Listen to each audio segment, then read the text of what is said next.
कैसी हो अनम? ठीक हूँ मुराद भाई,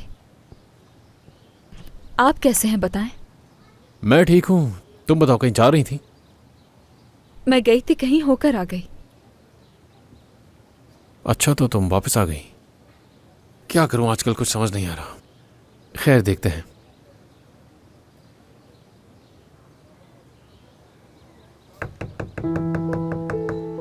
देखो, फिर कोई खिंचा चला आया मेरी तरफ।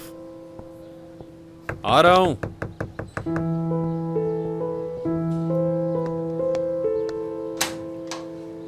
अरे नवाल, खुश आमदीद।